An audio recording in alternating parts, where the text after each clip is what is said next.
मी माझं स्क्रीन तुम्हाला शेअर केलेलं आहे. जसं की तुम्ही बघू शकता, तुम्हाला ज्या वेबसाईटला लॉग इन करायचं आहे, त्याचा URL हा आहे. हा मी URL तुमच्या व्हिडिओच्या डिस्क्रिप्शनमध्ये पण टाकून देणार आहे. आणि इथे तुम्हाला तुमचं लॉग इनमध्ये तुमचा युजर आय डी हा तुमचा मोबाईल नंबर किंवा पॅन आहे. पासवर्ड जो आहे बाय डिफॉल्ट 1 2 3 4 5 6 आहे. जर तुम्हाला तुम्ही बदलला असेल तर तुम्हाला तो पासवर्ड टाकावा लागेल. इथे तुम्ही कॅपाची टाकून एकदा लॉग इन करायचं आहे. लॉग इन केल्यानंतर तुम्हाला तुमच्या इन्व्हेस्टमेंटचा डॅशबोर्ड अशा पद्धतीने दिसणार आहे. आणि आता आपण आपल्या फायनान्शियल प्लॅनिंग करण्यासाठी तुम्हाला गोल्सवर क्लिक करायचं आहे. आणि गोल्सवर क्लिक केल्यानंतर इथे तुम्हाला 3 स्टेप दिसतील. पहिली जी स्टेप आहे ती आहे आपली क्विक गोल मेकर. दुसरी जी स्टेप आहे ती मॅप फंड्स आणि तिसरी जी आहे ती गोल ट्रॅकर. तर पहिल्या स्टेपपासून सुरुवात करूया. आपण रिटायरमेंटचं प्लॅनिंग पहिल्यांदा करूया. तर रिटायरमेंटला क्लिक करायचं आहे, कन्फर्म म्हणायचं आहे आणि नंतर तुम्हाला त्याच्यामध्ये जो काही क्वेश्चन्स असतील किंवा जे काही डेटा भरायचा असेल, तो तुम्हाला इथे पहिल्यांदा भरावा लागेल. मी इथे आपल्या गोलला नाव देतोय की तनयाज TANAYA तनयाज रिटायरमेंट. मी आपल्या गोलला नाव दिलेलं आहे. तुम्ही ह्या गोलला तुमच्याप्रमाणे नाव देऊ शकता. करंट एज मी 20 वर्ष टाकले. मंथली एक्सपेन्सेस आपल्या देणं आवश्यक आहे या गोलसाठी. तर मी ₹20,000 मंथली एक्सपेन्सेस ह्या गोलसाठी टाकलेला आहे. एक्सपेक्टेड इन्फ्लेशन, आपण इंडियातलं इन्फ्लेशन जे आहे ते 7% आहे. आणि रिटायरमेंट एज जे आहे ते 50 आपण कन्सिडर करू, कारण आजकालचे जे मुलं आहेत ते 50 इयर्सपर्यंतच रिटायरमेंट एज सांगतात. लाईफ एक्सपेक्टन्सी आपण 75 टाकतो. आणि एक्सपेक्टेड रिटर्न जरी 15% दिले असतील तरी आपण 12%च कन्सिडर करायचे, कारण 12% हे रॅशनल रिटर्न आहेत. म्युच्युअल फंड्सनी मागच्या इतिहासात बघितलं तर म्युच्युअल फंडनी 12% रिटर्न हे दिलेले आहेत. ज्यावेळेस तुम्ही सगळा डेटा भराल त्यावेळेस फक्त सेव्ह दिस गोलला क्लिक करायचे आणि एकदा क्लिक झाल्यानंतर तो तुम्हाला गोलची समरी दाखवतो. इथल्या साईडला तुमची करंट मंथली एक्सपेन्सेस 20,000 आहेत आणि फ्युचर कॉस्ट म्हणजे तुम्हाला हा गोल साठी जो खर्च लागणार आहे पुढच्या 30 वर्षानंतर, तुमच्या 50 वर्ष ते 75 वर्ष तुम्हाला जो खर्च लागणार आहे तो लागणार आहे. आणि त्यासाठी तुम्हाला रक्कम जी लागणार आहे ती आहे 2,46,00,000. यासाठी तुम्हाला तो सांगतोय की तुम्ही 8,000ची SIP करा किंवा 8 लाखाचं लमसम गुंतवणूक करा. तर ही झाली पहिली स्टेप, जिथं आपण आपली गुंतवणूक अजून मॅप केलेली नाही आहे. त्यामुळं तुम्हाला SIP आणि लमसमची अमाऊंट जास्त दिसते. आता दुसरी स्टेप फॉलो करूया. नेक्स्ट स्टेप म्हणजे आपण मॅप इन्व्हेस्टमेंट्स. आता इकडे गेल्यानंतर इथे तुम्हाला आपण रिटायरमेंट गोलसाठी मॅप करणार आहोत. मग रिटायरमेंटला क्लिक करायचं आहे. त्याच्यानंतर तुम्हाला ड्रॉपडाऊन बॉक्स दिसेल, चूज गोल.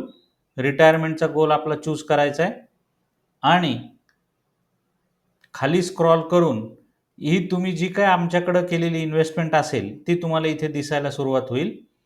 आपण काय करूया, 2-2 हजाराच्या ज्या SIP आहेत त्या मॅप करूया इथे. 2,000ची SIP जी आहे, टोटल 4,000ची SIP आपण मॅप करणार आहोत. तर पहिलं आहे ही 2,000ची. इथे 100% अवेलेबल आहे. तुम्ही पर्सेंटेज वाईज पण टाकू शकता. आपण 2,000ची SIP 100% मॅप करू. आणि ही देखील 2,000ची SIP जी आहे याच्यामध्ये आत्तापर्यंत जवळपास ₹51,900 साठलेले आहेत. ती सुद्धा 100% मॅप करूया. हे आपण दोन्ही SIP 4,000च्या मॅप केल्यात. याच्यावरती स्क्रोल केल्यानंतर तुमच्या असं लक्षात येईल की 4,000ची SIP जर आपण मॅप केली तर आपल्याला 93 लाखाचा तरी देखील शॉर्टफॉल पडतोय आणि तुमचा गोल फक्त 62% या गुंतवणुकीने अचीव होईल. आता आपण तिसरी आणि फायनल स्टेप चेक करणार आहोत, जी आहे गोल ट्रॅकर. आता गोल ट्रॅकरमध्ये तुम्हाला काय काय इन्फॉर्मेशन दिसतीये, तर पहिल्यांदा तुम्हाला गोल समरी दिसते. तर गोल समरीमध्ये काय दिसतंय तुम्हाला, तर पहिल्यांदा आपल्या गोलचं नाव, त्याच्यानंतर किती साली तो गोल कंप्लीट होणार आहे. आपल्या केसमध्ये तो 2055 मध्ये गोल हा कंप्लीट होणार आहे.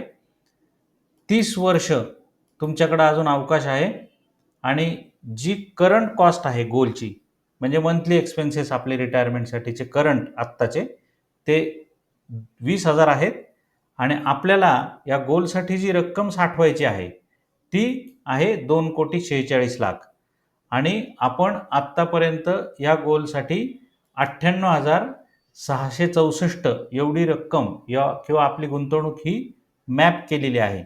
दुसरं जी काही टेबल आहे तो आहे मॅप्ड एक्झिस्टिंग इन्व्हेस्टमेंटचा. यामध्ये देखील तुमच्या गोलचं नाव दिलेलं आहे. तुम्हाला तो गोल अचीव करण्यासाठी अजून किती वर्ष, टाइम लेफ्ट इन इयर्स हे दिलेलं आहे दुसऱ्या कॉलममध्ये.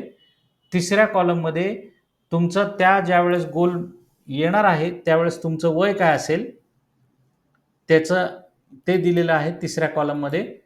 टार्गेट अमाऊंट, तुम्हाला ह्या गोलसाठी किती रक्कम असणं तुमच्याकडं आवश्यक आहे त्याला आपण टार्गेट अमाऊंट असं म्हणतो. ती 2,46,00,000 रुपये आहे. तुम्ही टोटल आता चौथा जो कॉलम आहे तो आहे मॅप एक्झिस्टिंग इन्व्हेस्टमेंट. तर एक्झिस्टिंग SIP 4,000 ची मॅप केली आणि लमसम 98,664 तुम्ही मॅप केलेली आहे. या दोन्ही यांची फ्युचर व्हॅल्यू जी आहे ती आहे 1,52,00,000. आता 1,52,00,000 जर तुम्ही या 246 मधून वजा केले तर शॉर्टफॉल येतोय तुमच्या गोलसाठी 93,80,000चा.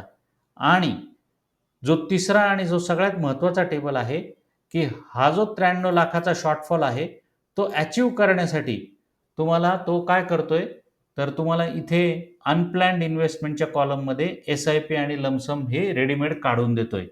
म्हणजे जे 93,00,000 तुम्हाला लागणार आहेत ते तुम्ही आयदर 3,045चे SIPने अचीव करू शकता किंवा एक रकमी 3,13,000च्या गुंतवणुकीने अचीव करू शकता. तर अशा पद्धतीने आपण आपल्या कुठल्याही फायनान्शियल गोलचं प्लॅनिंग करू शकतो आणि त्यासाठी लागणारा जो काही ॲडिशनल तुम्हाला SIP किंवा लमसमचे जे कॅल्क्युलेशन आहेत तो आपलं सॉफ्टवेअर तुम्हाला रेडीमेड काढून देणार आहे. आता मी तुम्हाला अजून एक प्लॅन्ड इन्व्हेस्टमेंट हे देखील दाखवणार आहे. तर प्लॅन्ड इन्व्हेस्टमेंट म्हणजे काय आहे, तर आपण स्टेप 2 मध्ये परत जाऊया. प्लॅन्ड इन्व्हेस्टमेंट म्हणजे तुम्ही जर तुमची कुठेतरी दुसरीकडे गुंतवणूक केली असेल किंवा ह्या गोलसाठी काहीतरी दुसरी तरतूद केली असेल. आपण एक्झाम्पल घेऊया की आपण ह्याच गोलसाठी 1,00,000 रुपये गुंतवणूक केली आहे. तर आपण त्या केसमध्ये आपण काय करायचंय, want to add a new investment म्हणायचंय. फिक्स्ड डिपॉझिटला क्लिक करायचंय. इथे FD लिहायचंय. FD मी केलेली आहे. इन्व्हेस्टमेंट अमाऊंट 1,00,000 करतोय मी. 1,00,000ची FD केली आणि ती मी केली आहे 1 फेब्रुवारी 2020 मध्ये. असं मी या गोलसाठी केलेली गुंतवणूक आहे आणि त्याचे रिटर्न जे आहेत ते आपण 6% पकडलेले आहेत. ही गुंतवणूक आपण ॲड केल्यानंतर म्हणजे थोडक्यात काय, तर प्लॅन्ड इन्व्हेस्टमेंट म्हणजे काय आहे, तर प्लॅन्ड इन्व्हेस्टमेंट म्हणजे दुसरं तिसरं काही नसून आपल्या ह्या गोलसाठी आपण काही तरतूद करून ठेवलेली आहे की नाही ती आपण फक्त ॲड केलेली आहे. आणि ती तरतूद ॲड केल्यानंतर तुम्ही बघू शकता की आपल्याला आता प्लॅन्ड इन्व्हेस्टमेंटमध्ये लमसम अमाऊंट 1,00,000 रुपये दिसतीये आणि ती याच्यातनं वजा केली जाईल 93,00,000तनं याची फ्युचर व्हॅल्यू काढून. आणि त्यानुसार आपल्याला SIP 2,859 रुपये, अगोदरची SIP अमाऊंट होती 3,045 आणि आता तुम्हाला 2,859 रुपयाची SIP करणं आवश्यक आहे किंवा 2,93,000ची SIP करणं आवश्यक आहे. मित्रांनो, मी तुम्हाला अगदी सोप्या पद्धतीने आपला कुठलाही फायनान्शियल गोल कसा आपण आपल्या सॉफ्टवेअरच्या माध्यमातून प्लॅन करू शकतो हे तुम्हाला दाखवलेलं आहे, जेणेकरून तुम्हाला तुमच्या फायनान्शियल गोलसाठी ॲडिशनल SIP किंवा लमसम कितीची गरजेची आहे या सॉफ्टवेअरच्या माध्यमातून आपल्याला कळू शकेल. मी सगळ्यांना विनंती करतो, जे काही आपले सगळे जेवढे क्लायंट आहेत त्यांनी आता ह्या सॉफ्टवेअरमध्ये लॉग इन करून त्यांच्या फिगर्स त्यांच्या ॲड करून त्यांनी आपला फायनान्शियल गोल प्लॅन करून आणि त्याचा ट्रॅक जो आहे तो ठेवला पाहिजे. आणि मी आशा करतो की तुम्हाला ह्या पर्टिक्युलर व्हिडिओमधून आपला कुठलाही फायनान्शियल गोल प्लॅन करता येईल आणि त्याचे ट्रॅक देखील ठेवता येईल, जेणेकरून तुम्हाला त्या पर्टिक्युलर फायनान्शियल गोलला किती रक्कम गुंतवणूक करणं आवश्यक आहे दरमहा किंवा लमसम हे कळू शकेल.